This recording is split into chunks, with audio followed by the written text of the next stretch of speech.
예, 여러분 반갑습니다. 어번입니다. 여러분은 여러분보다 굉장히 압도적인 수컷을 만나본 적이 있으십니까? 보통 사람들이 자기보다 진짜 압도적인 사람을 만날 일은 잘 없거든요. 여기서 압도적인 기준이 뭐냐면 SNS 같은 데 보면 진짜 잘 나가는 사람들 있잖아. 엄청나게 이렇게 선망이 대상처럼 돼 있는 그 정도 수준의 사람. 그래서 만날 일이 잘 없지. 뭐 사람이란 동물이 일어나잖아. 끼리끼리 만나게 되는 그런 특성이 있다 보니까 좀 이게 다마나 이런 게 비슷한 사람끼리 만나게 되거든. 근데 나는 나보다 뭔가 되게 압도적인 사람을 이렇게 만난 적이 있어요. 아다리가 그렇게 된 적이 있는데, 이게 어떻게 아다리가 됐냐면, 내가 있고 나랑 아는 A라는 사람이 있었어. 오래전부터 알았는데 시간이 지나고 난 다음에 나보다는 A라는 사람이 더 잘 풀린 거야. 근데 A한테도 똑같은 B라는 사람이 있었는데 A가 잘 나가는 A보다 더 잘 풀린 B가 있는 것들이지. 그래서 이게 신분으로 따지면 이제 어반이 있고, 어반보다 잘 나가는 A, A보다 잘 나가는 B가 있으니까 나보단 두 랭크 위인데, 이게 나중에 여러분들이 나이가 들다 보면 사람 만나는 게 좀 쉽지가 않은 그런 부분들이 있거든요. 여러분 진짜 친한 친구도 결혼하게 되면 잘 안 보게 된단 말이야.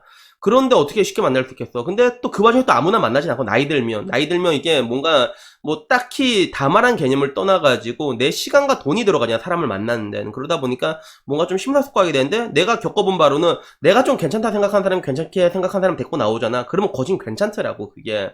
그러다만 그런 루트를 통해서 A라는 사람이 B라는 사람한테 어반이라는 얘기를 했는데, B가 어반한테 흥미를 보이게 돼가지고 나중에 내가 서울 가게 됐을 때, 이번에도 만나게 왔거든요. 만나고 왔는데, 그러면 어반님, 이게 B라는 사람이 있는데 어반님한테 좀 관심이 있어요. 내 친구인데 뭐하는 친구다. 만나도 되게, 이게 같이 조인해도 되냐, 이렇게 이런 식으로 그냥 남자가 남자를 소개시켜주는 이런 뭔가 게이도 아닌데 그런 뭔가 이제 삼자 대면이 이루어지게 되거든요. 보통 이런 루트를 통해서 만나게 되더라고.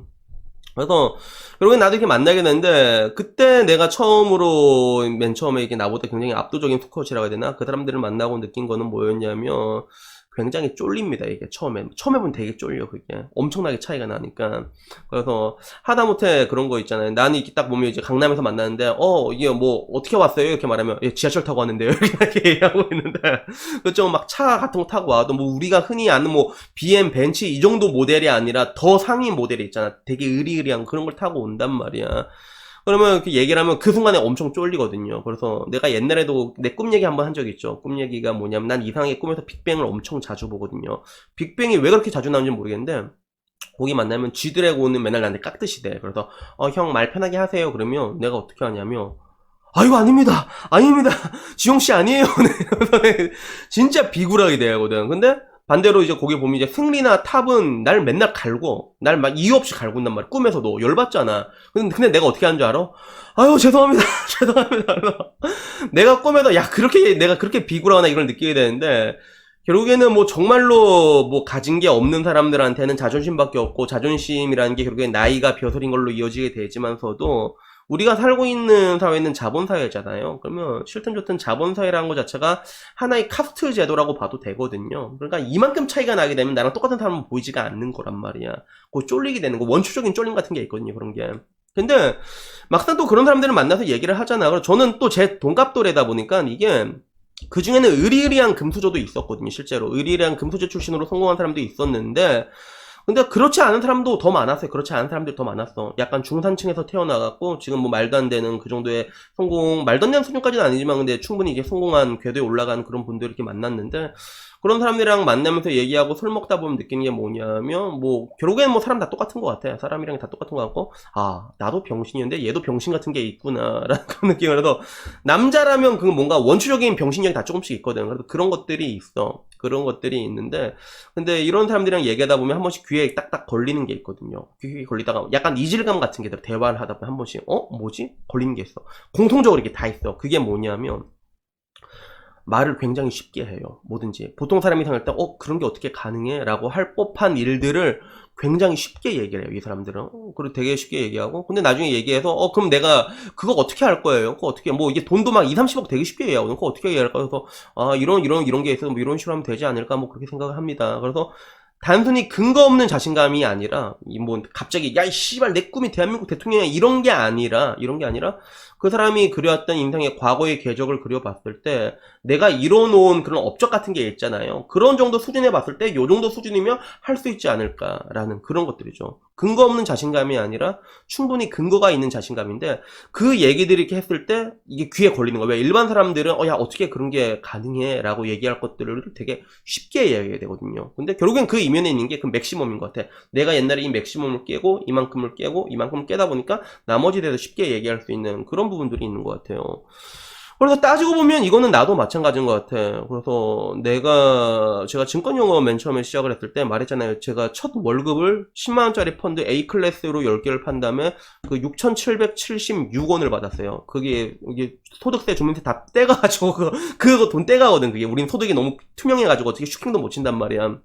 6,776원인데, 그걸 이렇게 하다 보니까, 뭐 이게 10만원, 20만원, 30만원, 40만원, 그때만 해도 내가 좀 대충 했거든요, 사실. 대충 했어. 거기다 40만원 좀 되니까, 야, 이거 연금이다, 이렇게 생각하면서, 연금 모으자, 이 식으로 이제 했는데, 나중에 이게 많이 커졌어요. 2017년쯤 됐을 때, 2017년 2월 15일에 그때 1000배를 뚫었거든요. 1000배를 뚫으니까, 그때 난 맨 처음에 깜짝 놀랐지, 나도. 와, 되게 놀랐어. 되게 기분도 되게 좋았고, 1000배란 게 되게 나한테 상징적인 숫자였거든. 그게 1000배라는 게. 그리고 그때 느꼈던 게 뭐였냐면 되게 기분이 좋았는데 그 이후에 느낀 건 뭐였냐면 그 사람 그런 게 있잖아. 그 돈과 행복의 만족도라고 하잖아요. 그래서 뭐 이렇게 옛날에는 이게 돈이 이게 올라갈 때나 행복이 늘어나는데 어느 순간부터 요렇게 꺾인다 하잖아. 그러니까 진짜 그런 것 같아. 되게 무감해지는 그런 시점이 오게 되거든요. 그런 게 오게 되는 그런 것들을 느끼게 됐는데 근데 문제는 내가 이런 것들을 한번 딱 겪고 나서 보니까 맨 처음에 유튜브를 시작을 했을 때도 뭐 어느 정도는 되겠지라는 생각이 드는 거야. 어느 정도야 뭐 하겠지. 그래서 제 진짜 초창기 영상 보잖아요. 구독자 100도 안 될 때 그때 100명 뚫어놓고 내가 한 게 야 내가 여기서 포기할 거 아니야. 유튜브는 결국 내 인생도 그렇게 얘기한 적이 있단 말이야. 그냥 그 근거가 뭐였냐면 내가 이때까지 했을 때 요 정도는 이만큼 해왔으니까 유튜브도 뭐 나쁘진 않겠지라는 생각이 든 거예요. 그게. 그래서 결국에는 사람이 자기가 이게 이루었던 그런 뭔가 이걸 업적이라 해야 되나? 그 업적이 얼마나 큰 거에 따라 가지고 거기에 따라서 계속 성장하게 되는 그런 것들이 있는 것 같아요. 그리고 30대 중반쯤 되면 이런 것들이 스노우볼처럼 굴러가게 되거든요. 그래서 20대 중반 때만 하더라도 단순히 이 사람과 내가 직업이 다르다. 요 정도 수준이었는데 30대 중반이 되다 보면 엄청나게 간극이 벌어져 있어. 근데 그 간극이 굴러간 그 스노우볼 보면 아까 말한 것처럼 처음에는 이제 직장으로 시작되게 되겠지만 그 이면에 있는 것도 이제 위대한 업적들이 다 들어가 있거든. 이 사람이 이루었던 것들. 그래서 뭐 다들 이렇게 월급쟁이가 뭐 차이 납자 얼마나 차이가 나냐라고 생각하지만서도 그 와중에서도 월급쟁인데도 이제 자기 가치를 높이려는 사람들이 있고 또 그걸로 만족을 못 해가지고 자기 월급으로 이제 멀티치는 사람들도 되게 많아요. 그래서 내가 봤을 때 이거 봤을 때 이거보단 돈을 좀 더 벌고 싶다 그러면 일 끝나고 나서 있잖아. 일 끝나서 쉬는 게 아니라 그 사람 또 멀티쳐 사업 알아보고 있단 말이야. 그런 사람 되게 많단 말이야. 그러면 그런 것들이 누적이 돼서 이제 나중에 쫙 벌어지게 되거든요. 딱 30대 중반 되면 지금도 벌어졌는데 나중에 40대, 50대, 60대가 되면 이건 이제 더 큰 간격으로 쫙 벌어지게 되는 것들이죠. 그래서 결론적으로 사람들이 많이 생각하는 것들은 그런 거죠. 뭐 인생의 성공이라는 것들은 타고난 재능이다. 재능빨 굉장히 중요한데 근데 일전에 테드에서도 나왔던 게 되게 유명한 얘기가 있거든요. 테드에서 그릿이라는 개념에 대해서 얘기한 적이 있어요. 그릿, 우리말로 하면 근성 같은 거란 말이야. 그래서 실제로 이게 성공한 사람들을 봤을 때 재능보다는 그릿, 이게 끈기가 있는 사람들이 성공했다. 물론 끈기가 있고 재능도 다 있었겠지. 그러니까 어떻게 보면 그런 거예요. 제가 늘상 하는 것처럼 한 얘기 중에 하나가 여러분에게 유리한 판을 이끌라고 하잖아요. 그래서 내 라디오 방송 한 번씩 하다 보면 공무원 시험 준비한 사람 되게 많단 말이에요. 근데 얘기를 해보면 이 사람이 하다못해 공부로 어느 정도 아웃풋을 내봤던 사람이 준비를 하는 게 아니라 전혀 관계없는 사람들이 공부도 안 해봤던 사람이 그 공무원 시험을 준비한 경우가 있거든. 이런 경우 완전 개 존망이고 사실 존망으로 될 수밖에 없단 말이야. 내가 봤을 때 이 정도 내가 하다못해 내가 대학을 가더라도 뭐 하다못해 뭐 한양대를 갔어. 한양대 가면 이 정도 성공을 했잖아. 이 정도 성공이면 딱 생각할 때 공무원 시험 준비했을 때도 야 해볼만 하겠네 이게 나온단 말이야. 여기 이런 식으로 가게 되는 그런 느낌들이 있거든요. 그래서 이런 것들이 나중에 결국에는 진짜 잘 사는 압도적인 스쿼트과 진짜 이게 동네 소심 있는 걸 비교할 때 결국엔 이 차인 거예요. 이 차인 것 같아. 그리고 진짜 압도적인 스쿼트들은 나중에 보면 이걸 착실하게 높여놓은 거야. 자기 맥시마이즈를 계속 높여놓다 보니까 나중 돼서는 뭐 굉장히 불가능한 것도 별거 아니게 얘기하는 것들이죠. 그래서 제가 옛날에 현대해상 잠깐 일한 적이 있는데 거기 들어가면 맨날 걸려있거든요. 이게 포스터를 이만하게 걸려있어서 그 왕 회장님이라 불러요. 울산에서는 정주영 회장을 왕 회장님이라 부르는데 왕 회장님이 사진 딱 그려있고 해보긴 해봤어 이게 딱 적혀있거든. 뭐 얘들은 해보니까 된 거란 말이야. 딱 그 정도 차이란 말이에요. 그래서 결론적으로 뭐 저는 항상 얘기하는 게 뭐 인생의 모든 사람들이 승리자가 될 수는 없는데 여러분의 인생에서 여러분만큼은 완벽한 승리자가 되어야 된다는 얘기를 하잖아요. 그게 뭐 특별한 게 아니라 내가 말한 것처럼 여러분들이 뭐 원대한 성공을 쟁취하는 게 아니라 그래도 적어도 여러분들이 여러분 인생을 돌이켜 봤을 때 나이가 들어서 그래도 요 정도면 그게 합리하든 뭐든 간에 뭐 요 정도면 괜찮게 살았네, 열심히 했네, 합리하든 아니든 간에 스스로가 납득할 수 있을 만한 뭔가는 만들어내야 된단 말이야. 근데 나중에 시간이 지나서 이게 없잖아요. 이게 없으면 그때 뭐가 된다? 그때 괴물이 된단 말이야. 하루 종일 그냥 인터넷에 그냥 악플이나 달고 이제 똥글 쓰고 그런데 이제 자기 시간 소비하고 그런 괴물이 되기 시작하거든요. 그렇기 때문에 그냥 제가 늘상 말한 것처럼 그냥 오늘만 열심히 살라고. 물론 여러분들이 한다고 했을 때 스탯이 다르다 보니까 그렇게 위대한 그런 성공을 이렇게 하면서 점점 그 맥시멈이 높이기가 쉽지는 않죠. 근데 꼭 굳이 그렇지 않더라도 그냥 매일매일 오늘 하루에도 여러분이 할 수 있는 선택은 굉장히 많거든요. 그래서 매일매일 계획을 세우세요. 실제로 테드에서도 그리 키우는 방법 별거 아니라고 그냥 매일매일 계획 세워가지고 그대로만 하면 된다고. 그거 이뤄내고. 그래도 그 하루하루 계획 뒤에는 뭐 1년짜리 계획이 있고 3년짜리 계획이 있고 5년짜리 플랜이 있을 거란 말이야. 그걸 이뤄내봐. 그게 하나의 업적이거든요. 성취고. 그래도 요거 했을 때 요 정도 여러분 이뤄내잖아. 그러면 나중에 딱 요 정도 수준의 일을 딱 직면했을 때 할만할 것 같은데 이런 생각이 들어요. 물론 할 것 같은데 라고 해서 무조건 성공하진 않지. 근데 문제는 여기 했을 때 그거 안 될 것 같은데 라고 말하면 100% 안 되거든. 이 차이는 굉장히 명확하단 말이에요. 그래서 여튼간에 뭐 오늘 얘기는 이 얘기를 하고 싶었어요. 내가 살면서 나보다 되게 압도적인 스쿼트를 만났는데 그 사람들하고 내가 어떻게 이렇게 압도적인 그런 간극이 벌어졌을까 인생에 있어가지고 30대 후반에 왔을 때 생각해보면 처음에는 별거 아니었지만서도 그게 점점 굴러왔어, 그 스노우볼이. 근데 그 이면에 깔려 있었던 것들은 뭔가 이게 이루었던 그런 성취의 차이였던 것 같아. 그래서 그 사람들은 맥시멈들을 계속 높여나갔기 때문에 그 맥시멈 자체가 높다 보니까 자기가 이뤄놨던 캐파 자체가 그런 것들에 대해서 뭔가 되게 쉽게 얘기할 수 있는 것 같고, 나도 내가 이뤄왔던 그 정도 수준에 대해서는 쉽게 얘기할 수 있지만서도 다만 그 사람과 다른 거는 그 사람만큼 이만큼 서로 이뤄본 적이 없기 때문에 거기에 대해서 나는 이게 쉽게 말할 수 없는 부분들이 있거든요. 결국엔 여러분이 이룬 만큼 점점 강해지게 되는 것 같아요.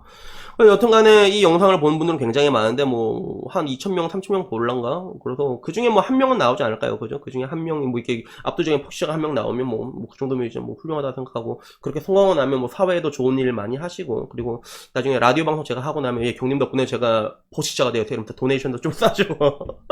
여튼 그랬으면 좋겠습니다. 여튼간에 오늘 영상은 여기까지입니다. 영상이 조금 마음에 드셨으면 좋겠고요. 아무쪼록 여러분들이 포시자까지는 아니더라도 그래도 여러분들의 인생에서 그래 이 정도면 열심히 살았어 라고 이렇게 생각할 수 있는 그런 것들만큼은 다들 만들어내셨으면 좋겠습니다. 오늘 영상은 여기까지고요. 다음에는 조금 더 좋은 영상으로 찾아뵙도록 하겠습니다. 이상입니다. 감사합니다.